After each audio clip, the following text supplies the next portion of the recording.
ओम श्री गुरुभ्यो नमः। ओम श्री कृष्णाय नमो नमः।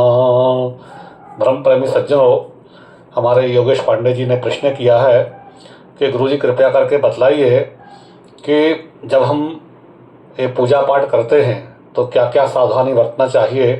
जैसे कुछ लोग चरणामृत लेते हैं तो चरणामृत लेने के बाद जो है ना हाथ पीछे लगा लेते हैं, चरणामृत लेते हैं अथवा पंचामृत भी लेते हैं तो भी पीने के बाद कई लोगों को देखा होगा कि अपने हाथ जो है पीछे सिखा तरफ लगाते हैं। और दूसरा है कि कुछ लोग जो है ना जब वस्त्र पहनते हैं तो कोई भी कलर के वस्त्र पहन लेते हैं, पूजा में आसन भी कोई कलर का रख लेते हैं। तो ये सब जो है उन्होंने विस्तार से जानना चाहा, तो आपको प्रश्न करने के लिए साधुवाद। और देखिए, ये है कि धर्म में आपको जो भी कार्य करना है तो धर्म सम्मत यदि कार्य करेंगे तो उसका मनोवांछित फल आपको प्राप्त होगा। तो शास्त्रों का वचन ही प्रमाण है। और हमारी या आपकी कोई बात तो विशेष परिस्थिति में मान्य होती है धर्मगुरुओं की, लेकिन विशेषतः शास्त्र को आप जो है जहाँ शास्त्र नहीं है, लोकाचार में हम बड़ों श्रेष्ठों का बात मानते हैं, अन्यथा आप जो है शास्त्र को ही बात को मान कर हम सभी को उसका अनुपालन करना चाहिए। धर्मशास्त्रों में लिखा हुआ है कि पद्म पुराण का वचन है कि जब भी हम चरणामृत या पंचामृत लें तो कभी भी हम हाथ को पीछे नहीं लगाएं और लेने के बाद और उस तुरंत हाथ को हमको धोना चाहिए। दूसरा है कि वस्त्र कभी भी हमको एक नहीं पहनना चाहिए। जैसे कोई लोग धोती पहन लेते हैं तो हमेशा दो वस्त्र रखना चाहिए, गमछा के साथ में ही आपको पहनना चाहिए धोती।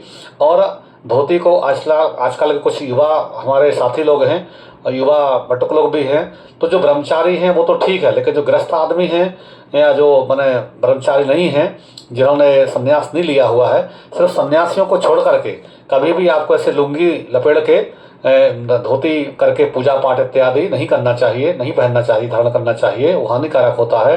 पद पद पे सुरापान का जो है ना फल प्राप्त होता है। इसलिए ब्राह्मणों से भी हमारा प्रार्थना है, जो भी हमारे साथी लोग हैं, कि कृपया कर यदि आप विवाहित हैं और कर्मकांड कराते आचार्य विद्वान हैं तो हमेशा आपको इस फैशन में नहीं पढ़ करके शास्त्रों का वचन मान करके हमेशा आपको लांग लगा हुआ ही धोती पहनना चाहिए, जिसमें लांग लगा हुआ हो, अर्थात पीछे की ओर आपको जो है ना आगे से पीछे की ओर जिसमें लांग लगता है वही धोती पूजा के लिए प्रशस्त कहा गया शास्त्रों में। कुछ लोग नील डाल के धोती पहनते हैं तो वो भी बहुत हानिकारक है। उस श्राद्ध में, स्नान में, संध्या में, जप में, तप में, दान में, जितने भी शुभ कार्य हैं, कभी भी नील डला हुआ धोती बहुत ही अशुभ होता, हानिकारक होता है। उस पन्ने से सब पुण्य नष्ट हो जाते हैं। तो नीले वस्त्र और नीला धोती तो नील डाल के तो बिल्कुल नहीं पहनना चाहिए। काले नीले वस्त्र, बहुत ज़्यादा रेड वस्त्र पूजा में नहीं पहनना चाहिए। पुरुषों के लिए, ब्राह्मणों के लिए आप जो है ना सबसे श्वेत वस्त्र सबसे श्रेष्ठ है, पीला सबसे श्रेष्ठ है, क्रीम और अन्य इस तरह के जो कलर हैं आपको पूजा पाठ के लिए प्रशस्त कहे गए हैं। क्योंकि पद्म पुराण का ही वचन है कि स्नानम संध्या जपो होम स्वाध्याय पितृतर्पणा वृथा तस्य महायज्ञ नीली वस्त्र धारयेत नीली वस्त्रस्थ न धारयेत, अर्थात नीला वस्त्र पहन के नहीं धारण करना चाहिए, कार्य नहीं करना चाहिए। इसलिए सभी से हमारी प्रार्थना है कि कभी भी नीला वस्त्र नहीं धारण करें।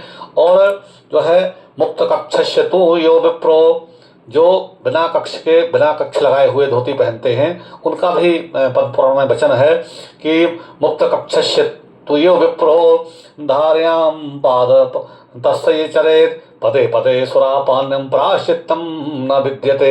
इसका कोई प्राश्चित नहीं है।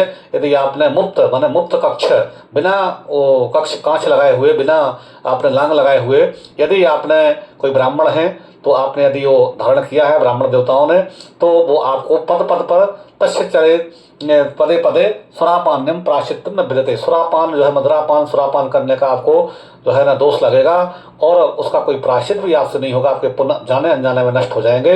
इसलिए हमारी सबसे यही प्रार्थना है कि आप शास्त्र की हम सब मर्यादा करें। इन्हीं शब्दों के साथ मैं भगवान के चरणों में नमन करता हूँ। मुझे विश्वास है कि पांडे जी को प्रश्न का उत्तर मिल गया होगा। अस्तु।